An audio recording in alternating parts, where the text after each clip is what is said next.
Hi team. Welcome to KK funda and KK DevOps. నేను రీసెంట్‌గా మన బ్యాచ్ 4లో ఒక ఎంఎన్‌సిలో ఒక స్టూడెంట్ ఉన్నాడు.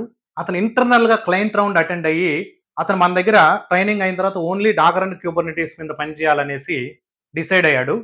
డాకర్ అండ్ క్యూబర్నెటిస్ మీద పని చేసేటప్పుడు ఒక ఆహ్, ఆహ్, డెవాప్స్ ఆర్కిటెక్ట్ రోల్‌లో ఉన్నటువంటి పర్సన్ అతన్ని ఒక 13 సిట్యుయేషన్స్‌ని అడిగాడు. 13 క్వెషన్స్‌ని అడిగాడు. ఆ 13 క్వెషన్స్ డాకర్ అండ్ క్యూబర్నెటిస్‌లో మీకు మీ ముందుకు తీసుకొస్తున్నాను. ఈ క్వెషన్స్ ఖచ్చితంగా హెల్ప్ అవుతాయి. బ్యాచ్ 4 ఈవినింగ్ బ్యాచ్‌లో అటెండ్ అయినటువంటి స్టూడెంట్ క్వెషన్స్ ఇవి. Okay. What kind of work you are doing in your Kubernetes? నువ్వు ఏ టైప్ ఆఫ్ వర్క్ నువ్వు క్యూబర్నెటిస్‌లో చేస్తున్నావు డైలీ అని అడిగాడు. ఏం చెప్పాలి? నేను పార్ట్స్ ఏందేందో చెప్తాను, అలా చెప్పకూడదు. నువ్వు డైలీ యాక్చువల్‌గా క్యూబర్నెటిస్‌లో ఏం చేస్తుంటావు? నీ అప్లికేషన్స్ నువ్వు డిప్లాయ్ చేసినటువంటి పార్ట్స్ అన్నీ క్లోజ్‌గా మానిటర్ చేసుకుంటా ఉండడం. అలానే ఆ క్యూబర్నెటిస్ క్లస్టర్‌ని ఏదన్నా మానిటర్ చేస్తా ఉంటే, డాష్‌బోర్డ్స్ ఏదన్నా క్రియేట్ చేసుంటే, ఆ నోడ్ హెల్త్స్ అంతా చెక్ చేసుకుంటూ ఉండడం. అప్లికేషన్ హెల్త్ చెక్ చేసుకుంటా ఉండడం. రెగ్యులర్‌గా డిప్లాయ్‌మెంట్స్ ఏదన్నా జరిగితే, ఓకే. లేదంటే వీక్లీ బేస్డ్ ఏదన్నా సీఆర్స్ ఏదన్నా చేంజ్ రిక్వెస్ట్ ఏదైనా డిప్లాయ్‌మెంట్స్ జరుగుతా ఉంటే, ప్రీ వాలిడేషన్స్, డిప్లాయ్ అయిపోయిన తర్వాత పోస్ట్ వాలిడేషన్స్, అప్లికేషన్ హెల్త్ అంతా చెక్ చేసుకోవడం, ఎన్ని పార్ట్స్ డిప్లాయ్ చేయాలనుకుంటున్నాం, ఆ డిప్లాయ్‌మెంట్ డీటెయిల్స్, డిప్లాయ్ చేసేటప్పుడు కరెక్ట్ ఇమేజెస్ అన్ని కాన్ఫిగర్ చేసుకున్నావా లేదా ప్రొడక్షన్‌లోకి, ఇటువంటి డీటెయిల్స్ అన్ని చెక్ చేస్తా ఉంటాం. ఇలానే క్యూబర్నెటిస్ 1 మంత్ చెప్పా నేను. ఓకే. 25 సెషన్స్ పైన only Kubernetes 25 around 25 sessions only 25 sessions పైన క్యూబర్నెటిస్ జరిగిందనమాట. చాలా కాన్సెప్ట్స్ టచ్ చేసేసాం. RBAC, okay. Helm charts, okay. Deployment strategies, అలానే services, volumes, persistent volume claim, replication controller, replica set, daemon set, deployment, pod, okay. Namespaces, ఇలా చాలా concepts క్యూబర్నెటిస్‌లో touch అయినాయి కాబట్టి అతను కొన్ని ఎక్స్‌ప్లెయిన్ చేయగలిగాడు. ఏమేం పని చేస్తున్నాం అని చెప్పేస్తే. దాని తర్వాత సెకండ్ క్వెషన్ వచ్చేసి వాట్ ఈస్ హెడ్‌లెస్ సర్వీస్ అని అడిగాడు. మనకి సర్వీసెస్‌లో ఏమేమి ఉంటాయి? Cluster IP, node port, load balancer అని చెప్తుంటారు. వాట్ ఈస్ హెడ్‌లెస్ సర్వీస్ అన్నాడు. ఎక్కడ యూజ్ చేసావు నీ ప్రాజెక్ట్‌లో అని అడిగాడనమాట. దాన్ని ఇండైరెక్ట్‌గా ఆ స్టేట్‌ఫుల్ సెట్‌కి ఇంటర్నల్‌గా డైరెక్ట్‌గా పాడ్ కనెక్ట్ అవ్వాలంటే ఆ cluster IP type of the service ఉంటది కదా! అక్కడ ఎటువంటి టైప్ మెన్షన్ చేయరు. లోడ్ బాలన్సర్ ఏమి ఉండదు.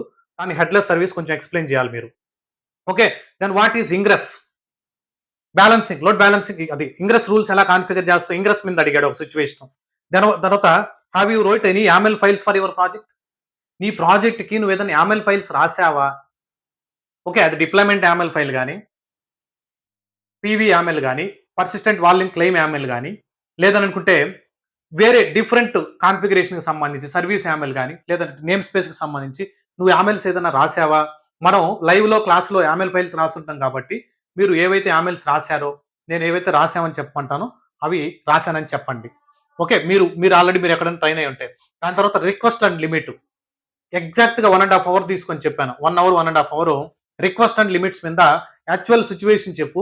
ఎలా డిఫైన్ చేస్తావు? అసలు రిక్వెస్ట్ అంటే ఎలా డిఫైన్ చేయాలి? లిమిట్ అంటే ఏంది? ఏ కండిషన్స్‌ని బేస్ చేసుకొని నువ్వు రిక్వెస్ట్ లిమిట్ డిఫైన్ చేస్తావు యాస్ ఎ డెవాప్స్ ఇంజినీర్ అని అడిగారు.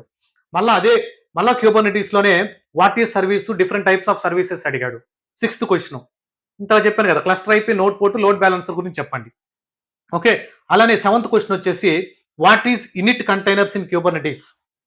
What is init containers? Initialization, init containers గురించి అడిగాడు. Next what is the difference between rolling update and blue green deployment?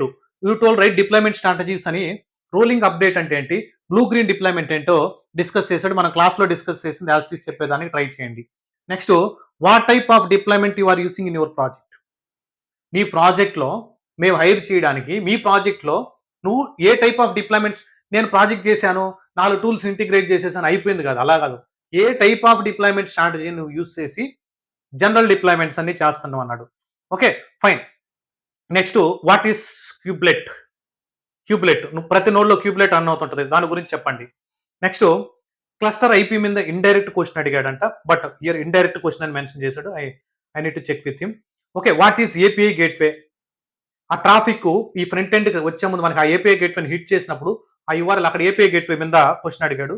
అలానే డాకర్ మీద క్వెషన్ పడినట్టుంది. ఓకే. 13థ్ క్వెషన్ ఇది. What is the difference between run and CMD in your Docker file? నువ్వు Docker file రాస్తావు కదా! రన్‌కి, సీఎండీకి డిఫరెన్స్ ఏంటి? జనరల్‌గా కాపీకి, యాడ్‌కి ఇన్‌స్ట్రక్షన్స్‌లో జనరల్‌గా డిఫరెన్స్ అడుగుతాడు. అలానే రన్ను, సిఎండి, ఎంట్రీ పాయింట్ డిఫరెన్స్ అడుగుతాడు. ఇవే 2 డిఫరెన్సెస్ అడుగుతాడు. కాపీకి, యాడ్‌కి డిఫరెన్స్ ఏంటి డాకర్ ఫైల్ అడిగాడంటే. రన్ను, సిఎండి, ఎంట్రీ పాయింట్ ఈ మూడిటిని కూడా in detailed 6 hours only docker ఫైలే చెప్పుకున్నా మీకు. మన స్టూడెంట్స్‌కి 6 అవర్స్ ఓన్లీ డాకర్ ఫైలే.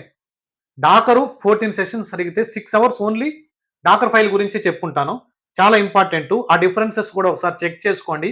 ఓన్‌గా డాకర్ ఫైల్ రాసేదానికి చూడండి. ఇలా ఇలా క్వెషన్ అండ్ ఆన్సర్స్ నేర్చుకుంటే పెద్ద హెల్ప్ కాదు గైస్. 100% చెప్పగలను. సబ్జెక్ట్ నువ్వు స్ట్రాంగ్‌గా ఉంటే 100 క్వెషన్స్ మనం చాట్‌జీపీటీలోని ఎక్కడైనా జనరేట్ చేయొచ్చు. కానీ ఇవి బ్యాచ్ 4 నుంచి అటెండ్ అయినటువంటి స్టూడెంట్ క్వెషన్స్ తీసుకొనొచ్చి మీ ముందుకి ప్రెజెంట్ చేయాలనుకుంటాను. మీరు ఆల్రెడీ ఎక్కడైనా వేరే దగ్గర నేర్చుకుంటున్నా, మన దగ్గర నేర్చుకున్న దాని గురించి ఒకసారి సెర్చ్ చేసి ఆ క్వెషన్ అండ్ ఆన్సర్స్‌ని ప్రిపేర్ అయ్యి నెక్స్ట్ ఇంటర్వ్యూకెళ్ళండి. 1 ఆర్ 2 క్వెషన్స్ మాత్రం ఖచ్చితంగా పడతాయి ఈ 13 క్వెషన్స్‌లో. పక్కా. ఎందుకంటే చెప్పలేం. ఎక్కువ క్వెషన్స్ కూడా అడిగేదానికి ఛాన్స్ ఉంటది. మెయిన్ ఇంపార్టెంట్ క్వెషన్స్ అన్నీ పడిపోయి ఉన్నాయి. Thank you guys.